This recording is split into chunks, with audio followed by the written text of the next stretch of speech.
Alamin ang iba't ibang programa at serbisyong handog ng Ministry of Social Services and Development o MSSD sa mga mamamayan ng Bangsamoro Autonomous Region in Muslim Mindanao sa programang Bangsamoro Muna, MSSD at your service. Samahan ang inyong mga tagapaglingkod mula sa MSSD sa pangunguna ni Minister Attorney Raisa Jajuri at alamin ang mga proyekto at programa ng Bangsamoro Government para sa mga kabataan, kababaihan, nakatatanda at sa lahat ng mga vulnerable sektor ng lipunan. Bangsamoro Muna, MSSD at your service. Mapapakinggan sa DXMS AM, Radyo Bida, Cotabato City, DXOM AM, Radyo Bida, Coronadal City at Voice FM Cotabato tuwing Sabado, alas 8 hanggang alas 9 ng umaga. Bangsamoro Muna, MSSD at your service. Makialam, makibalita at makibahagi. Sama-sama nating paunlarin ang buhay ng Bangsamoro. Bangsamoro Muna, MSSD at your service. Good morning, good morning, good morning, good morning, good morning. Magandang Sabado ng umaga po sa ating lahat, Kabangsamoro. Welcome sa inyong programang Bangsamoro Muna, MSSD at your service. Ngayon pong araw ng Sabado, March 29, 2025. Assalamualaikum, ito inyong Kabangsamoro, Jeff.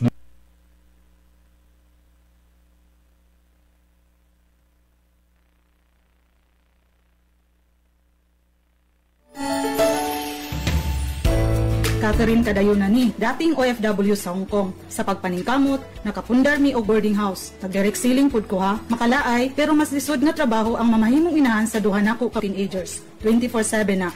Maong dapat himsog ko, tamang pagkaon. In Muslim MSSD service. Sa DXMS AM Radio Bida 882 po yan sa inyong mga AM radio dial. Ganon din sa DXOL Happy FM 92.7 at sa DXJC 92.1 Voice FM. Ganon din sa Gabay FM 97.7. So AM or FM man ang inyong pinakikinggan, pasok po kami sa banga. Pasok sa banga. At syempre hindi lang sa radyo ninyo kami naririnig, napapanood din kami sa Facebook pages ng MSSD at ng mga provincial branches nito. At syempre dito sa Facebook page ng DXMS Radio Bida, Facebook page ng DXOL Happy FM, yung nakikinig sa mga DJ. Dito kayo sa DXOL Happy FM. At syempre sa DXJC 92.1 Voice FM. Naka-live din po tayo sa Bangsamoro Media Productions at saka sa Bangsamoro Multimedia Network. Sa Tawi-Tawi naman ay naririnig tayo sa Radio Swara 99.1 DXL Sunlight FM. Marayaw Adlaw, Tawi-Tawi. Yes. And bukas na po ang ating hotline number para po sa mga questions ninyo. Mga comments, suggestions, pwede po kayo mag-text sa 0919-480-4265. Yan po, naka-flash na sa mga screen ninyo yan ha. 0919-480-4265. Sa mga nakikinig sa kanilang mga tahanan using their radio sets, pwede po ninyong isave yan. Kung may mga phone kayo, pwede rin po ninyong isulat sa papel. 0919-480-4265. Mag-chat po kayo sa messenger natin. Meron po tayong official Facebook page, Ministry of Social Services and Development. Diyan po kayo mag-private message sa atin. At lagi naman pong open yung ating line of communication. Of course. Para po sa mga feedback ninyo, negative or positive comments and suggestions and feedbacks, tanggapin po namin yan at sasagutin namin yan palagi. Yes. At syempre naging posible ang ating radio program, Bangsamoro Muna MSSD at your service, dahil sa pamumuno ng ating Deputy Floor Leader, Minister din, Raisa Jajuri. Good morning, Minister Jajuri. Ayan, at alam ko nakikinig palagi sa atin si Minister Jajuri. Kaya magandang morning. Chine-check kung tama yung pinag-uusapan natin. Mamaya mag-text na yan. May kulang tayo or ano ba. So, good morning po, Minister Jajuri. And, syempre, wag naman natin kalimutan yung ating mga top sharers, likers, at talagang sumusuporta sa ating programa every Saturday. Good morning sa iyo, Monalawan Daguruan, Ambat Ikay, Ganisa Jocolano, DJ Munting Ali, and Clarissa Uy Maragyar. Magandang morning. Ayan. Good morning din, Noraisa Esmail, Halima Tiban, Yesha Abs, Sharif Mac Hanji Igay, and Farida Teborol Mangkaan. Ayan, good morning, good morning. Mayong buntag also sa atong mga live audience dyan. Mayong buntag sa inyo diha, Ma'am Diding Gasita of ND Village, og sa iyang mama. Mayong buntag po kanino diha, Ma'am. And syempre sa De La Cruz family dyan sa Block 8 ND Village. Ganun din sa ating mga kaibigan, Jerome Porras and family dyan po sa Pascual Subdivision. Nakikinig sa atin yan palagi every Saturday. At ang suki mo sa ating text sa message, si Joel Brizuela. Hello sa inyo sa New Panay. Sa New Panay, Pigkawayan. Mayad nga aga sa inyo da. Ayan. So, ano ba ang pag-uusapan natin ngayon? Ayun. Ang pag-uusapan natin today ay isang magandang umaga sa lahat ng ating mga masisipag na mga daycare workers. Yes, so kaway-kaway naman po kayo dyan. Yung ating mga daycare workers. Shout out po sa inyo. Na minsan merong natatanggap at parating wala. Pero nandyan pa rin ang ating mga daycare workers. So, ang pag-uusapan natin ngayon... Sa mga nakatanggap dyan, tumatanggap ng mga ng mga honorarium, sana all na lang. Sana all. Yan. Kaya naman ang pag-uusapan natin ngayon, ano yung mga intervensyon na ginagawa ni MSSD sa ating mga daycare centers, lalo na dun sa ating mga daycare workers. So, kasama natin, para po naman sagutin yung mga questions ninyo at ipaliwanag din sa atin yung tungkol po sa early childhood care and development at sa mga interventions ni MSSD sa ating ECCD programs. Kasama po natin si Ma'am Johaini Amelin Nasa, RSW MSSW, ang focal person po ng Child and Youth Welfare Program ng Ministry of Social Services and Development. Good morning po sa inyo, Ma'am Johaini, and welcome sa Bangsamoro muna MSSD at your service. Assalamualaikum po. And good morning po sa inyo, Sir Jeff, Ma'am Jevy, at sa lahat po ng nakikinig at nanonood po ngayon sa ating programa. And also, gusto ko lang rin pong batiin ng Eid al-Adha Mubarak ang ating mga kapatid po na sa Islam po, na nag-celebrate at nagsa-celebrate po ngayon ng Eid. May mga iba kasi nag-extend ng celebration. So, dagdag ko lang pala, bago ko makalimutan, Jeff, ang guest natin ngayon ay ECCD dahil isa-celebrate natin ang BARM Daycare Workers Week. Ganda yun June 9 to 13. So, tama-tama, on Monday. BARM Daycares Week. Yeah, BARM Daycare Workers Week. Celebration ito para sa mga manggagawa na nagtatrabaho sa ating mga daycare centers. Ayan. So yun, pero una muna, pag-uusapan muna natin kung ano ba itong early childhood care and development. Ano ba yan? Ma'am Johaini, kindly enlighten us. Ano po ba yung ECCD na sinasabi natin palagi at lagi naririnig din ng ating mga tagapakinig? So, ang ECCD po, or yung Early Childhood Care and Development po, yan po siya ay tumutukoy doon sa lahat ng klase ng programs and services na tumutugon po sa pangangailangan ng mga bata, na particularly po doon po sa mga batang edad 0 to 4 years old. So, ang scope po nito ay health, nutrition, education, and social services. So, ang aim po nitong ECCD ay matulungan po yung mga bata na lumaki ng malusog physically, mentally, and emotionally, at saka po ma-develop po nila yung full potential nila as early as being a child pa po. So in short, ito po yung pagbibigay ng holistic care para sa early years ng kabataan. Ayun po. So, dito nabubuo yung mga bata natin. So, very, very important. Ito pa rin yung stage kung saan nabubuo sila physically, mentally, and emotionally, of course, kasama dun dyan. Ano po ang kahalagahan nung pong mga yung early childhood care and development? Bakit kailangan itong mapabilang doon sa mga binibigay natin dapat sa mga kabataan? First po, actually, ito po talaga yung basis talaga, no, pinaka nung early childhood care and development is yung critical brain development. So, sinasabi nila na 90% daw po, no, nung brain growth happens before age 5. So, yung first 5 years ng mga bata po, sobrang importante kasi doon nabubuo yung utak natin, up to 90%.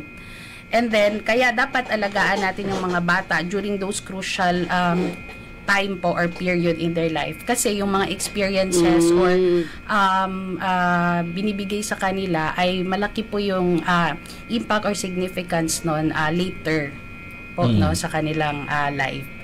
So, hindi lang dapat pagkain, pati rin sa care and then stimulation, kailangan po yun siyang matutukan during the first 5 years. So, yun po yung first na importance ng ECCD. Next, through ECCD po na prepare yung mga bata sa formal schooling. So, kasi po ang ECCD, it covers talaga yung program up to 4 years old. And after 4 years old, papasok na po dyan yung formal basic schooling. So, yung mga bata po na nagdaan ng daycare center or ng mga child development centers ay mas prepared pagdating sa formal schooling. Tinuturuan na ba sila dito magsulat? Helpful ito. Ang pinaka-basic talaga yan, nakikita ko kasi sa mga pamangkin ko, natuturuan sila na maiwanan nakasama ng ibang bata at kasama ng teacher. Kasi pag sa formal schooling, dapat, kasi pinapalabas yan pag halimbawa, 6 years old ka na, tapos dinala ka sa school, tapos hindi ka dumaan sa yung 0 to 4 years old, 4 years old na parang preparatory or daycare. Pag hindi pa prepared yung anak, yung bata, pinapalabas yan sa formal schooling. Bakit? So, kasi hindi trabaho ni teacher na alagaan yung anak mo na maging yaya. So, dapat pagdating mo doon, hindi yan umiiyak, sanay na yan sa teacher, sanay na may kasama yan ng mga bata na habang para matuto. Kasi napuputol yung turo ng teacher pagka samok-samok imong anak. Dahil hindi mo din nila sa daycare at hindi siya nakaprepare. So, this is very, very important na nag-daycare yung anak mo kasi para alam niya na yung pakiramdam, mag-socialize siya, ganyan. Sumunod sa instructions. Yun yung nakita ko na, kaya pala may daycare talaga. Pagdating sa kindergarten, alam niya na, eskwela na to. Eskwela na ito. School na ako, ganyan. Pagka nagbigay ng instruction teacher, hindi yun hinahanap pa si mama, kasi hindi mo maiwan sa loob, kasi dapat nandun yung mama nakaupo. Ikaw ba nag-kinder ka? Wala pang kinder sa atin dati. Diba? Wala tayong nag-kinder Pagka 5 years old mo, kung pwede na ka mag-grade 1, grade 1 na ka. Ganun man talaga, grade 1 na talaga tayo. Pero maganda nga ngayon kasi napiprepare yung mga bata natin. Sige. Next. Pero yung tanong ko kanina na, ito ba yung during this time, tinuturuan na ba sila magsulat? Yes po. Okay. Ng mga basic name. Identifying colors. Identifying siguro letters din. May letters, anong letter to? Okay. Sige. Yes po. And then next din na isa sa mga significance po, no, ng ECCD ay yung it promotes kasi equity, no, especially in conflict affected areas. And sa atin po sa BARM, alam naman po natin, no, na yung history natin na meron iba yung konteksto natin. Po, yung decades long na conflict. So, pagdating kasi sa ECCD po, pantay-pantay lahat ng mga bata. So, kahit saan ka po galing, it is your right po, no? So, important siya. It also integrates, no, next yung health, nutrition, and early learning. Maganda to. It combats stunting, malnutrition, and developmental delays na common sa atin sa BARM. Actually, mataas po tayo dito pagdating sa stunting and also malnutrition. Dito rin sila natuturuan ng hygiene. Maghugas ng kamay, magputol ng kuko. Yes. Dental hygiene, toothbrush, and then proper way of brushing your teeth, proper way of washing your hands. At meron silang mga feeding program dyan sa sa early childhood care and mga bata development. Dumaan sa ganito, mas ano pa, anong tawag dyan, nagpa-follow pa dun sa mga teacher kasi nanay. Oo. Marunong na sila, pagdating nila sa school, alam na nila na dapat naka-uniforme sila, dapat malinis sila. Uy, Nay, dapat bagong gupit ako. Correct. Sabi ni teacher, Nay, dapat bagong gupit ako pagka Monday. Yan, dapat ang kuko ko hindi mahaba. Maganda na natuturo yan sa mga bata at an early age. Oo. Sige. Health, nutrition, at yung early learning of a lot of things. Paglalaro, pagsosocialize sa mga kapwa niya bata, at pagsunod sa mga instruction ng mga teacher. So sa lahat ng ito, Ma'am Aimee, ano naman ang ginagawa ni MSSD? Bakit si MSSD? Meron pa isa. Meron pa isa. Yes.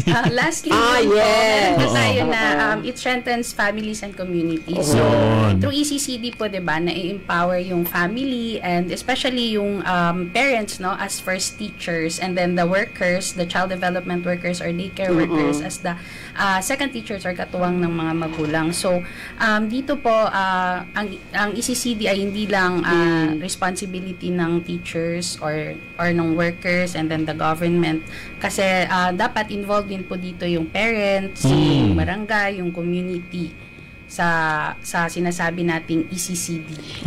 Dito rin yung marunong silang makisalamuha. Kasi nag-aaral pa yung mga bata dyan. Hindi lang yung mga bata, kundi yung mga families and yung community yung mga nanay, din. Kasi halimbawa sa isang community na alam ko na may ECCD, meron silang common kitchen, tawag ba yan nila dyan? Na nagtutulong-tulong kasi may time yan na ang binibigay na rasyon ay dry. So, lulutuin ni nanay and the teachers. So, nagkaroon sila ng bonding, nagkaroon sila ng mutual, tawag dito, pag-aaruga sa mga bata na teacher, inaaruga yung kid, si mama at si papa, inaaruga yung kid. May shared responsibility na nangyayari. Correct. So maganda ito. Community kitchen pala yung gusto kong sabihin. May community kitchen sila nung time na yon na dry ration, yung paalis pa lang yung pandemic pero nagbalik na sa school, may dry ration at kailangan nilang lutuin. Nagpaplano sila ng mga anong kakainin ng mga kabataan. Tama ka, even nga dun sa pagpapa-improve pa ng kanilang center, pag-beautify. Yes. At meron silang mga content gathering na nagtutulong-tulong sila. Ako mag-aambag ako ng kamote, ako saging, ako mais, ganyan. So nagiging maganda yung community, naging harmonious yung relationship ng community because of the ECCD din. Ito yung community empowerment. Minsan may nag-gardening din po. Correct, yung mga gardening. And the workers, yes. So nagsimula lang doon sa thought of helping the kid to learn, pero in that way ay nagkakasama-sama yung mga community at nagkakatulong-tulong para mas maging mapaunlad pa yung community para sa mga bata. So good talaga, magandang hangarin yan. Pero ang tanong naman natin, MJ, sabi mo kanina natanong ko, maganda, no? May mga nabanggit yung mga importance at anong role. Pero saan pumapasok si MSSD? Saan doong parte pumapasok si MSSD? Bakit hindi si MHTE na education man ito? Bakit si MHTE hindi naman binigay sa MSSD ito at hindi sa MHTE? Anong difference nun? Sige po mo. Yes po, no? So, ang base po doon, so babalikan natin yung sa Early Years Act po, no? Or RA 10410, no? Base po doon sa law na yun, sinasabi na nire-recognize po natin, no, na ang crucial stage talaga ng development ng isang bata ay 0 to 8 years old. But the first 4 years po ay nilodge po under the ECCD. And after that, pag dumating na sa basic formal schooling, which starts from kindergarten, doon na po papasok si education or si DepEd, sa national or sa atin, so, MHT. 5 years old. 5 years old. Yes. Pagka doon ka na pag pumasok ka na sa formal school, pag daycare ka pa, si MSSD ang tutulong sa'yo, katuwang ng LGU. Also health po. Ang health. Yes. Kasi 0 to 4 ang mga usual na interventions po doon ay mga health check-ups, daycare, parental education, and mga, yun na po, early learning and stimulation programs. But when they transition na po at napunta na sa basic formal schooling, doon na po papasok si education. So, kindergarten to grade 3 po yan. So yun pala ang mga katuwang ni MSSD MJ. Katuwang din niya si Ministry of Health no, dito sa BARM. MBHTE also. MBHTE meron din. And MILG. At MILG. So, ibig sabihin si MSSD bilang siya ang Social Welfare Agency ng BARM, siya yung responsible sa pag-implement ng ECCD sa BARM. Siya yung lead na ministry. Sa ngayon po. Sa ngayon. Okay. Sa ngayon po. Bakit meron bang Meron bang plano na pagbabago? Actually po kasi we are still on the process po nung establishing our ECCD coordinating mechanism, whether a council po ba like sa national na merong ECCD council or a committee ba. So sa ngayon po isa sa mga lead po sa pag-implement or pagbigay ng mga programs and services on ECCD ay ang MSSD. But meron din naman po ang ating mga kasamang ahensya at ministry like PMOH, is particularly yung nasa 0 to 2. So tayo po, mostly yung interventions natin sa MSSD ay nakafocus doon sa 3 to 4 years old. And those who are enrolled po yan sila sa mga child development centers and daycare centers. Yun. So ayun po. Si Ma'am Aini, siya yung focal ng CYWP. No, CYWP is Children and Youth Welfare Program. So, ang dami-daming mga ginagawa on children. Yes.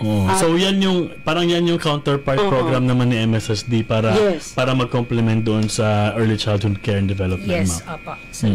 Sa development. Actually, nalagay po itong ECCD talaga meron siyang separate na sa national po, pero kung mapapansin niyo sa atin sa atin sa BARM, naka-lodge po ngayon sa CYWP yung ECCD. But actually, napakalawak po talaga ng universe nitong ECCD. And since while we are still on the process of establishing the mechanism, dito po siya, but katuwang din po natin yung iba. Sige po, ano po ang role, papel ni MSSD doon po sa pagpapatupad ng Early Childhood Care and Development sa Bangsamoro Region? So we provide technical assistance po and resource augmentation sa mga workers, and then we advocate po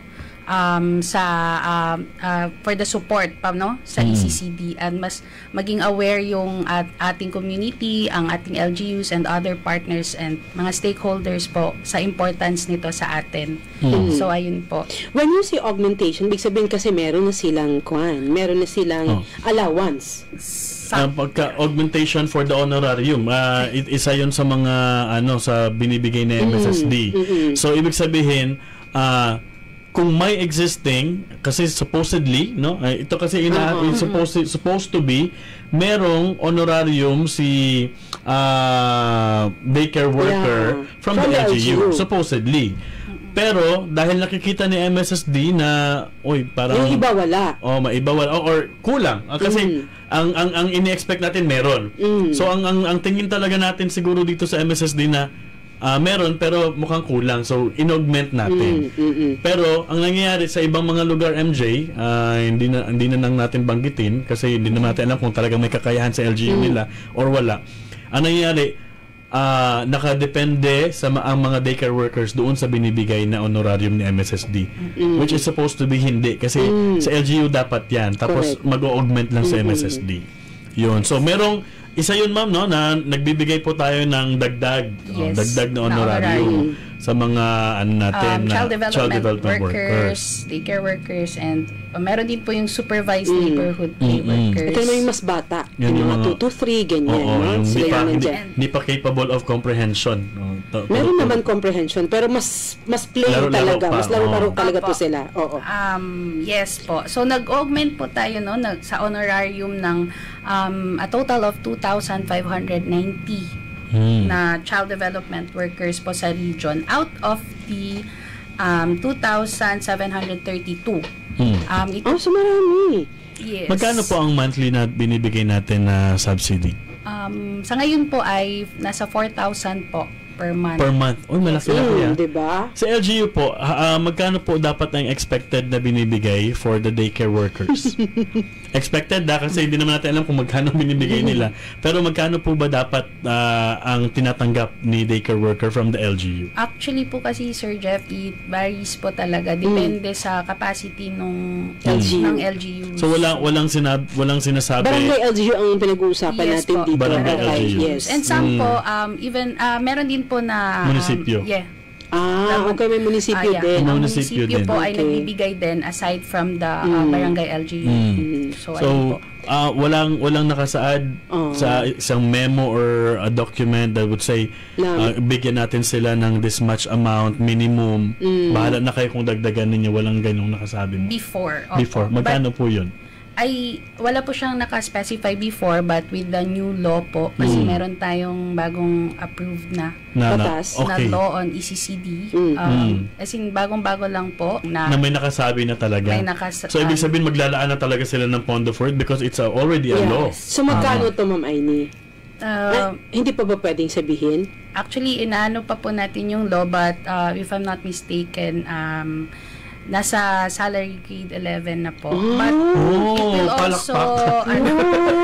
Masaya ako. Parang bigla ako natuwa doon. Bigla ako natuwa. Pero with the increase nung may mga kasama din siya na yung pag-standardize. So yun din. So may qualifications na sa daycare worker kasi syempre magbibigay na ng salary grade. Tapos syempre kailangan na rin nilang sundin yung may mga social. So yun din yung kanyang implications. Kasi syempre yung mga daycare workers natin, mga community teachers yan eh. So honorarium lang yun. So pwedeng pumasok, pwedeng hindi. Tsaka hindi rin lahat sa kanila ay merong educational attainment na pwedeng professionally mag-teach, no? Correct. So ito din yung mga implications. Yun yung hihimayin pa natin in the next siguro succeeding episodes natin. Yung tungkol sa batas, tutukan natin kasi maraming makikinig sa atin yan kung ano ba yung nakasaad sa batas. Pero right now, it's good to know na may effort sa government at gumawa ng batas para, this is one way of, recognition talaga sa mga daycare workers natin, MJ. Because for such a long time, wala sila parang hindi sila nag-i-exist. Tapos sinasabi natin palagi na ang pinakamahalagang foundation natin, 0 to 8 years old. We always hear that. Pero hindi naman natin nabigyan ng importance yung mga nagde-develop sa mga bata from that particular age. Pero this is really good. Magandang balita ito. And hopefully, in the next succeeding episodes natin, mahimay natin kung ano ba yung batas na, ano yung bagong batas na yan, anong maibibigay niyan sa mga ECCD sa mga child development workers natin. Abangan nyo po yan. Pero right now, maganda yon. Meron ganun. Pero right now, taste muna sila. Siguro may mga tumatanggap dyan ng 1,000. Yes. Merong tumatanggap ng 500 pesos galing sa barangay ninyo. Baka yan bulang talaga ang kaya ng barangay ninyo for now. At hopefully, pag lumabas yung batas, mag-augment din ng pondo si barangay. Kasi siyempre, meron na silang pasasahuran kasali na doon sa kanilang mga payroll yung mga daycare workers natin. So that's really, really good. Sa pagbabalik natin ay tanungin naman natin, i-continue natin kung ano pa yung mga role MJ ng MSSD. Ano pang binibigay ng MSSD? Ano pa ang pinoprovide natin aside from the honorarium, kasi ang dami pa pong binibigay ng MSSD, ng Bangsamoro government sa mga daycare workers, sa mga daycare centers natin, at sa mga supervised childhood supervised neighborhood play. Ang dami pa po pinoprovide yan, pero ang akala natin ay galing sa LGU or galing sa barangay, but in fact, it's from the MSSD. Correct. So alamin natin yan sa pagbabalik lang po ng Bangsamoro muna. MSSD at your service. MSSD BARB at your service. Siya si Farida, 9 na taong gulang, may pasa sa baraso, sugat sa paa at kalmot sa mukha. Kailangan niyang kumita. Kung hindi, ay bugbog ang sasapitin niya. Ama! Tama na po! Ayaw ko na po! Maawa na po kayo! Nasasaktan na po ako! May kilala ba kayong bata na sinasapit ang parehong sitwasyon? Kumilos. Magsumbong sa VAUSI Desk Officer sa inyong barangay o di kaya tumawag sa hotline number 0906-178-410. Ang paalalang ito ay hatid sa inyo ng Ministry of Social Services and Development ng Bangsamoro Autonomous Region in Muslim Mindanao. Bata man ay may karapatan din. Ako si Doray, 8 years old. Alam niyo ba na meron tayong mga karapatan bilang mga bata? Karapatan ng bawat batang Pilipino na maisilang at magkaroon ng pangalan at nasyonalidad. Karapatan din natin na magkaroon ng tahanan at pamilyang mag-aaruga sa atin. Manirahan sa payapa at tahimik na lugar at magkaroon ng sapat na pagkain, malusog at aktibong katawan.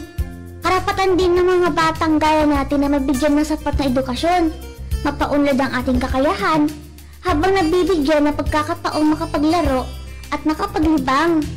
Karapatan natin na mabigyan ng proteksyon laban sa pang-aabuso, panganib at karahasan, maipagtanggol at tutulungan ng pamahalaan at makapagpahayag ng sarili nating mga pananaw. Ikaw, alam mo bang iyong mga karapatan? Ang bahaging ito ay hatid sa inyo ng Ministry of Social Services and Development o MSSD BARM at ng himpilang ito. Babae man o lalaki, tayo ay may malaking papel na dapat gampanan para matiyak ang kaligtasan ng mga kababaihan saan mang lugar at sa kahit anong pagkakataon. Makiisa, suportahan ang Republic Act 11313 o ang Safe Spaces Act. Sama-sama nating labanan ang karahasan at pang-aabuso sa mga kababaihan. Tandaan at sabihin sa ating sarili, a vow-free Bangsamoro community starts with me. Paalala mula sa Ministry of Social Services and Development o MSSD BARM.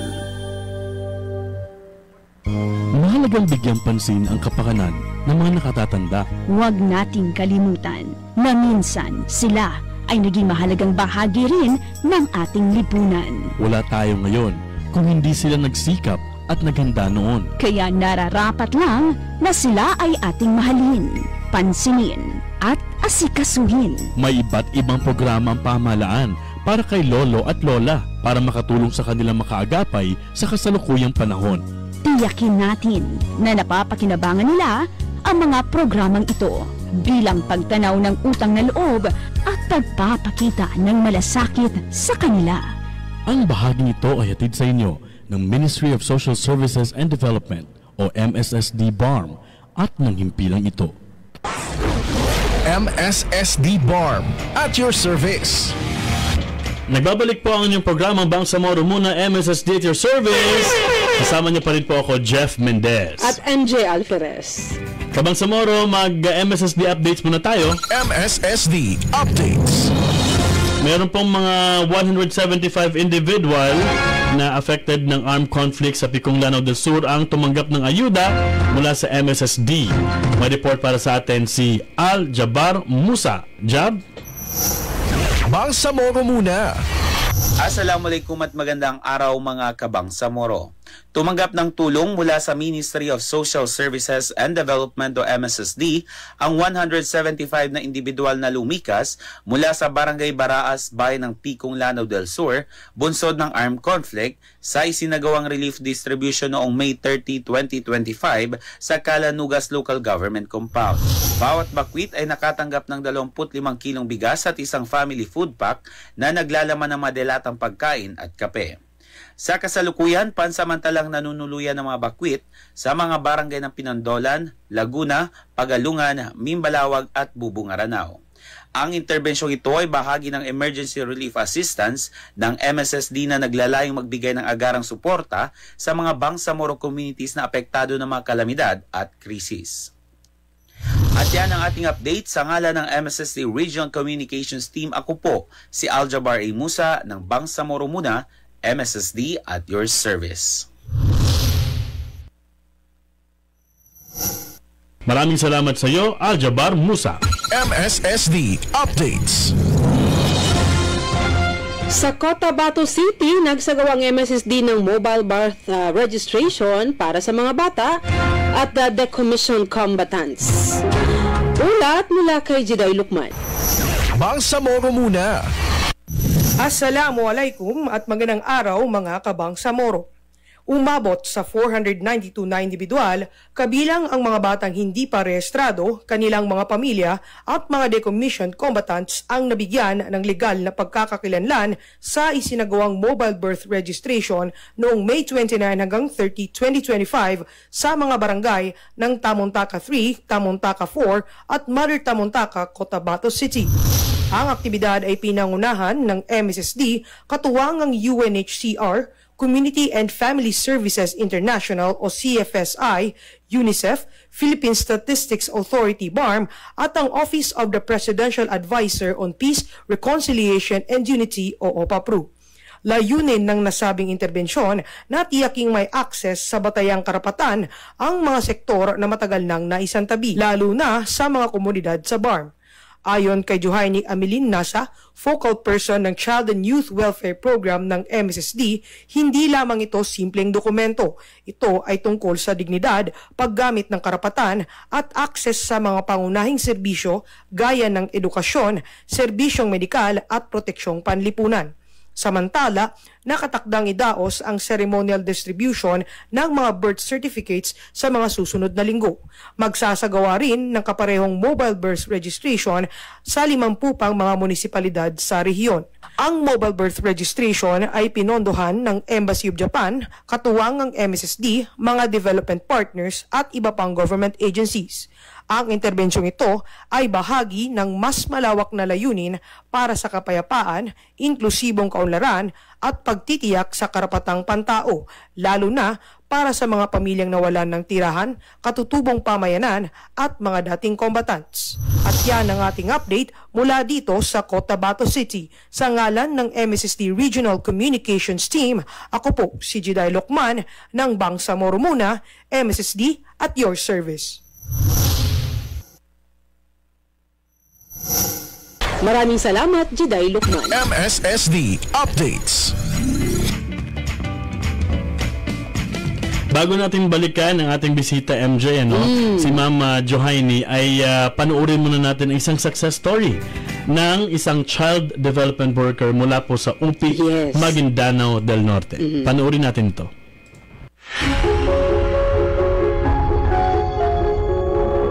MSSD, uplifting Bangsamoro lives.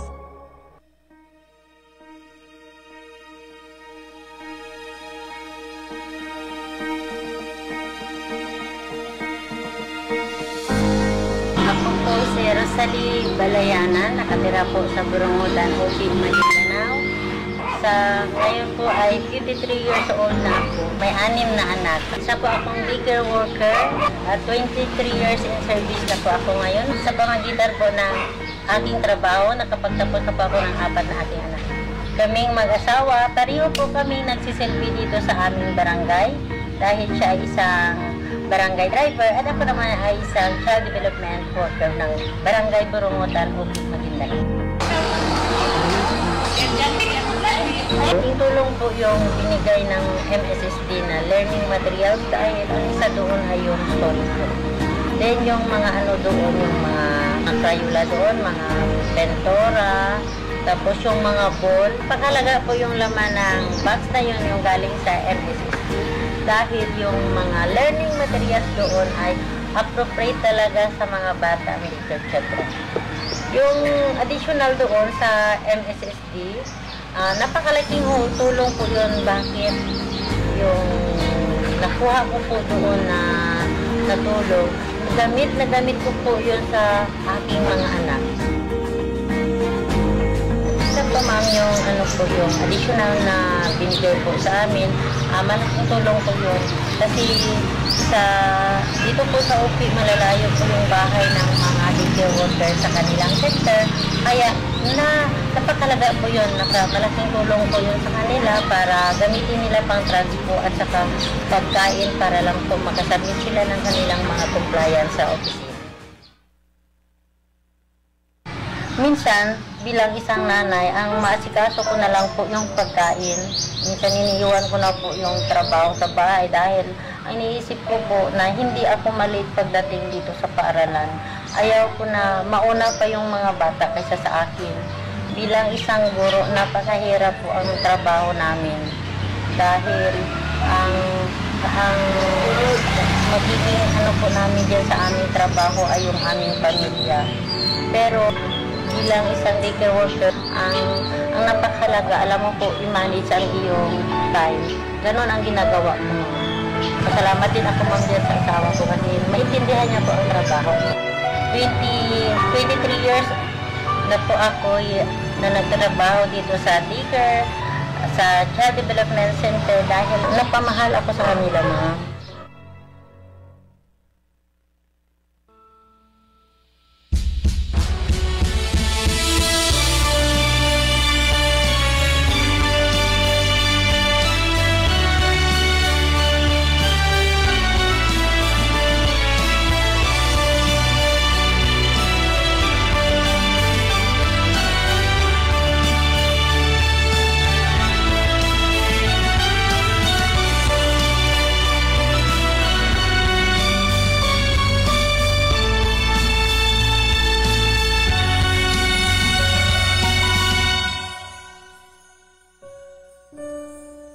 Bilang isang magulang, naranasan ko po kung gaano kahirap magpaaral. Kaya dahil tapos na rin po yung 4 ko na anak, sila na rin po ang nakikiusap sa akin na kung pwede lang kami na ang mag-provide kasi parang ano mo na rin sa kanila na nakapagtapos kami dahil din sa pagtuturo.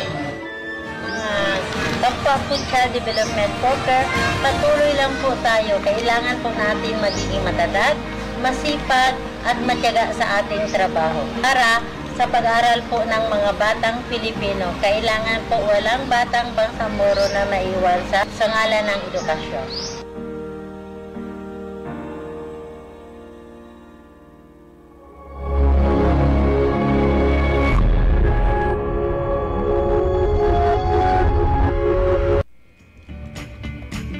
Oh, talaga namang heartwarming yung story and inspiring, MJ. Oo, sa kabila nung kahirapan, sa kabila nung mga challenges niya bilang isang CDC worker, ay patuloy pa rin yung kanyang passion.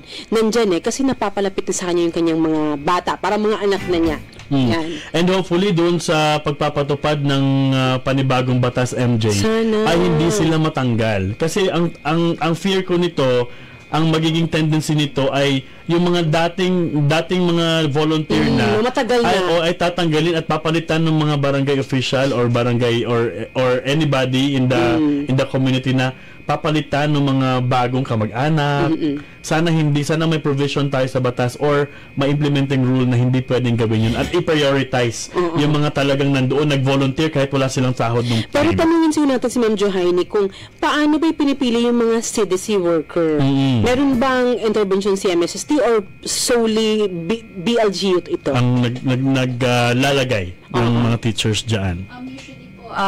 BLGUs po ang nag-hire ng mga workers. And also, may i-correct lang po ko kanina, Sir Jeff and Ma'am Jevi. So, yung nabanggit po natin na based lang po sa mga nabasa natin about sa bagong batas, yung SG11 ay para sa mga child development teachers na tinatawag, and it will range actually from SG8 to SG11 depending doon sa mga qualifications na meron sila.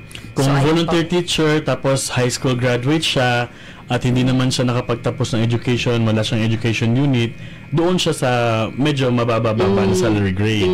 Pero through siguro schooling din and then workshops and seminars, pwede siyang iangat ng madagdagan o ma-promote doon sa iba pang salary grade. Tingnan natin yan, yung proseso na yan. Kasi may TUR pa dyan.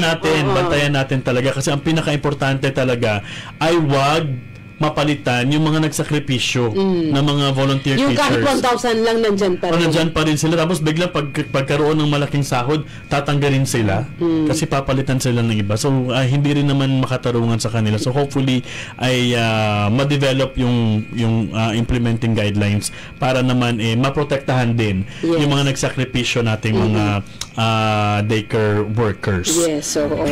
Sige, si Ma'am Amy, kanina sinabi niya na nag-augment si MSSD ng dagdag na honorarium doon sa ating mga workers. Aside from this, ano pa ba yung mga binibigay ni MSSD ni support? So, meron po tayo nung provision ng mga outdoor facilities and learning materials. Ito po ay binibigay natin sa mga child development centers within the region. Meron din po tayong binibigay na cold storage facilities. So, meron dito chest freezer at saka chiller para naman po ito sa mga goods po na gagamitin para sa supplementary feeding program, which is a nationally funded program na ini-implement po sa BARM ng MSSD. So ito pong SFP ay sa DSWD, but dito sa BARM tayo po ang nag-i-implement sa MSSD. And then meron din po tayo under din po sa atin sa Child and Youth Welfare Program, ECCD activities, yung assessment, registration and granting of permit and recognition to public and private learning centers po and CDCs. So sa MSSD ito. Yes. Merong accreditation. Yes, ng mga centers and work license to operate, no? Yes. And maganda din na na-accredit yung mga workers. Meron siya. So, pero may CDC pa lang, hindi kasama yung mga workers. Also the workers. Also the workers. Okay. Tinitingnan kung dapat, pwede ba silang mag-serve doon sa daycare center niyan. Maganda yun. Kasi at least, kung meron siyang hindi naman sila basta-bastang matanggal kapag na-implement yung batas. Kasi meron silang binigyan accreditation. So in connection to that, kung tinitingnan din natin, ina-assess din ng MSSD yung mga CDC workers, nagbibigay din ba si MSSD ng mga training sa kanila? Yes po. Actually, isa po yun sa ating mga PPAs, for ECCD. Meron tayong mga capacity development trainings for the child development workers and supervised neighborhood play workers. And then, nag-augment din po tayo pagdating sa reproduction ng mga gamit po, mga resources like yung curriculum na ginagamit. Importante yun. From the national, yung early learning curriculum po. National naman to, hindi ito produced by MSSD. So, DepEd to? No, ECCD Council. ECCD Council, yes. Okay. Nagbibigay ng parang tawag dito sa formal schooling lesson plan. Ito po yung sinusundan nila. Yung parang curriculum. Guide na pagtuturo nila doon sa mga bata. And then, tumutulong po tayo doon sa pag-reproduce nun. Yun po yung ginagamit ng mga child development workers. May plan po ba tayo to produce our own because yung cultural sensitivity? Yes, meron po tayo niyan, Sir Jeff. Yung contextualized, context na curriculum po. And also, meron din po tayo nung reproduction ng ECCD checklist. So, dito po, chine-check yung progress ng mga bata. Para siyang, baby book. And also, yung pag-strengthen ng ating regional ECCD council or mechanism pa, kung ano man po yun siya ang ating mai-establish. Ano naman po itong SFP, ma'am, na ino-augment natin?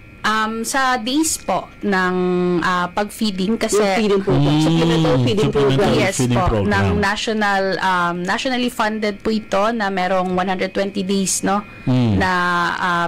feeding para sa mga bata na enrolled sa ito yung mga monggo. Yes po. 120 days. So ano ino-augment natin? Nagdadagdag tayo ng additional days for feeding. Yes. Kasi pag 120 days, that's just ilan ba? 4 months. 4 months lang yun, no? 3, 6, 9, 12. 4 months lang. So, ano pong ginawa natin? School days po yung ika-count natin.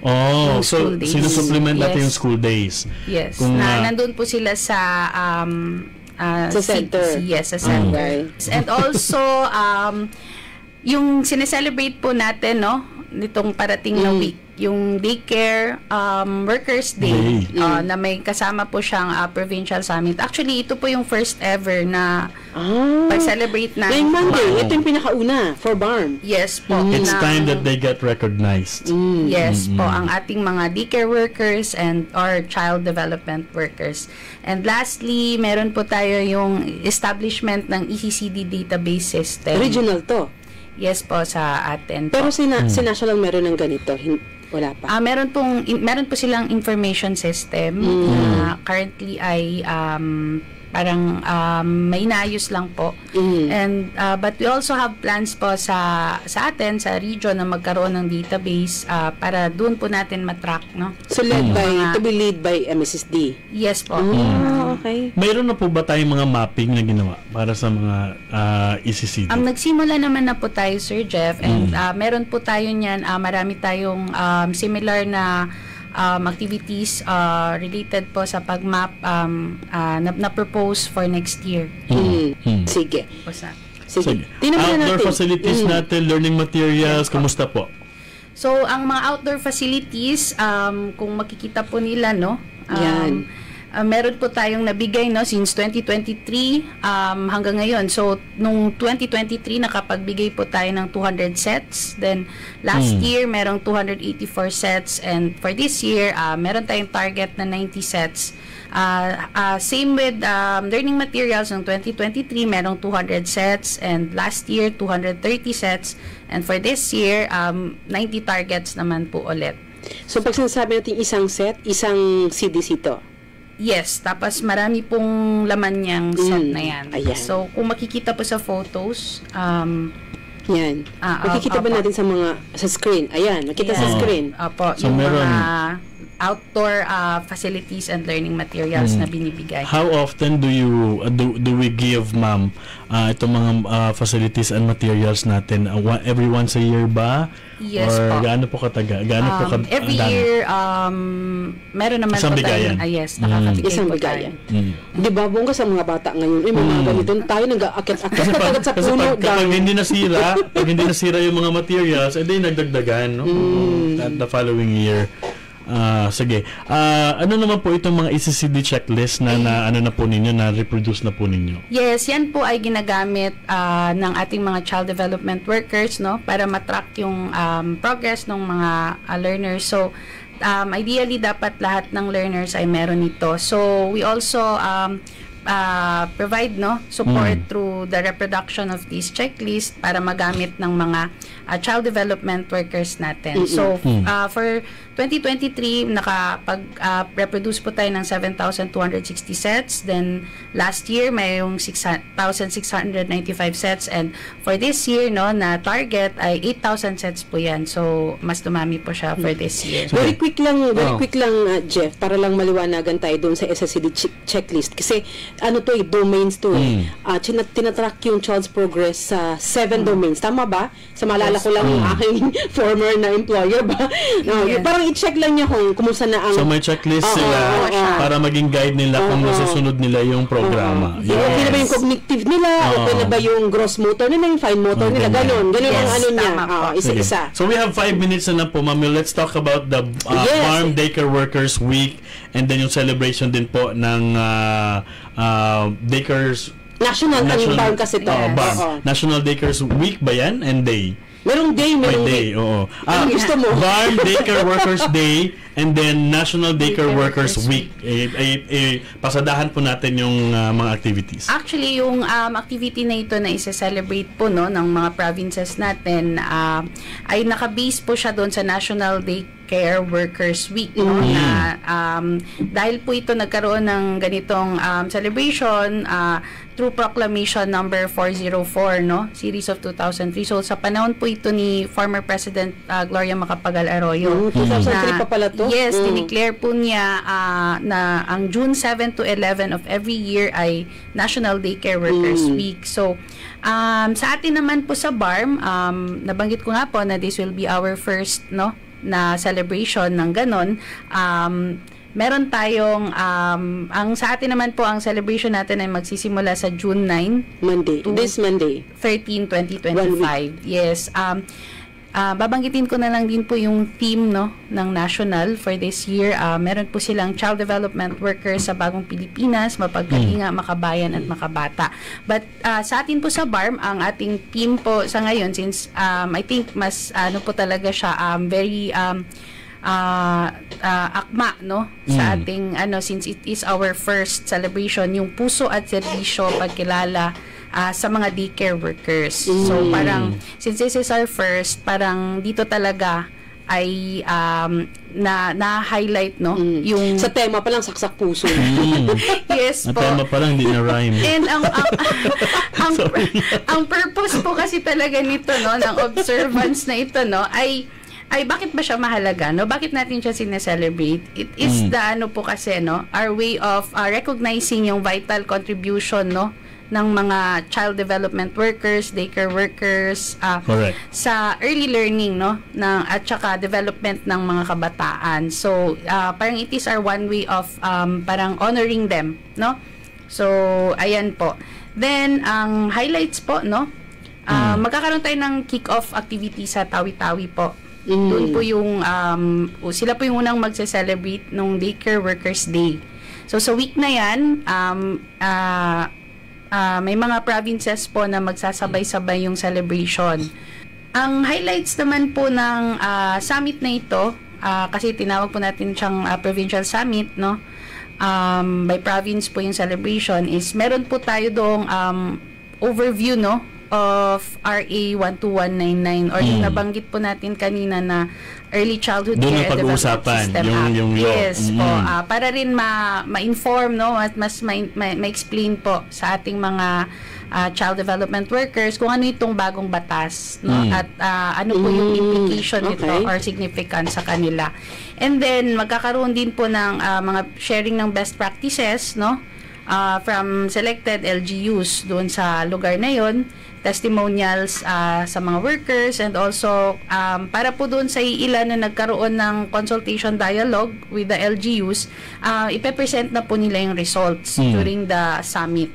And then ito po yung isa sa inabangan po, yung recognition ng outstanding CDCs and loyalty awardees, no, na mostly po itong mga loyalty awardees ay yung more than 15 years in service na po at least. And then, recognition at may talent showcase pa. Yes, sa ating mga child development workers. So maganda talaga, no? Ang ganda-ganda, MJ, ng mga activities na yan. And abangan ninyo sa mga lugar ninyo kung kailan gagawin yan. Yes, ito po yung schedule, Sir Jeff. Hindi na natin mabanggit ang schedule, dahil wala na tayong time. I-post na lang natin ang schedule natin sa ating page. Basta ang kick-off na Tawi-Tawi. Tawi-Tawi tayo, and then the rest of the week, starting from June 9 to 13, yan po mangyayari yung mga activities, kaya po abangan ninyo, tingnan nyo po sa page ng MSSD at makikita nyo po ang mga schedule sa mga lugar ninyo. Ma'am, your final message and your ways forward natin, isabay natin yan, anong mga aasahan pa natin sa programa na inyo pong hinahawakan? Siguro po ang mga ways forward natin sa ngayon, no, yung pag-implement ng ECCD programs natin sa BARM ay mas maging collaborative na po siya, interagency, and actually nagsimula na po ito kasi noong March ay na-create na po yung Bangsamoro ECCD Technical Working Group po, no, na sisimulan po noon yung pag-establish ng ating ECCD mechanism dito sa region. And also magkaroon ng harmonized, no, since collaborative na siya, implementation, ma-harmonize po yung mga ECCD programs ng iba't ibang ministries, offices, and agencies within BARM.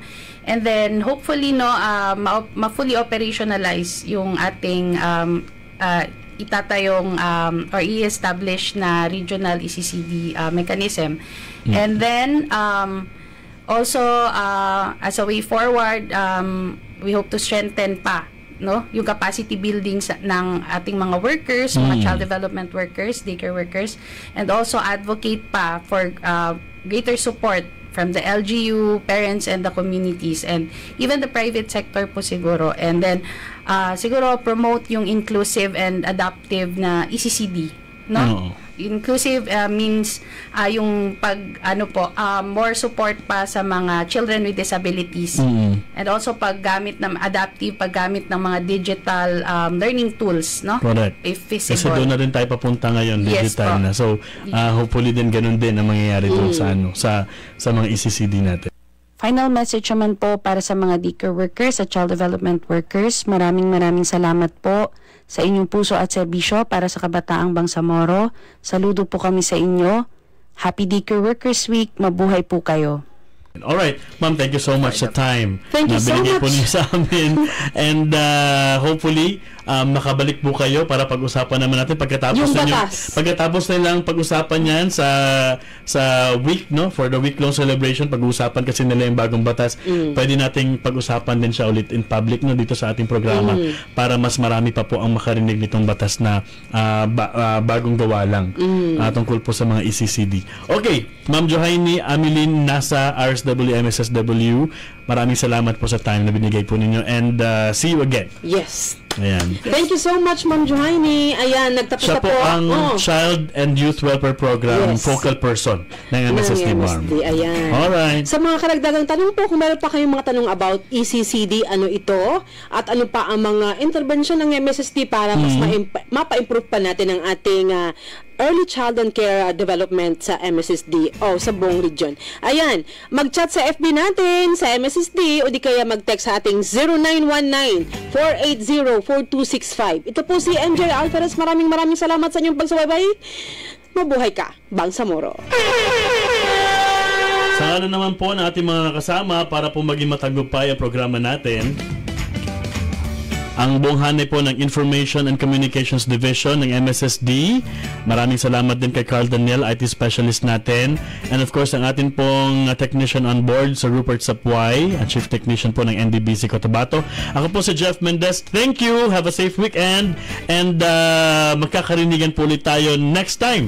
Dito pa rin sa ating programang Bangsamoro Muna, MSSD at your service. Inyong napakinggan ang programang Bangsamoro Muna, MSSD at your service. Hanggang sa susunod na Sabado, alas 8 hanggang alas 9 ng umaga, dito lamang sa palatuntunang Bangsamoro Muna, MSSD at your service.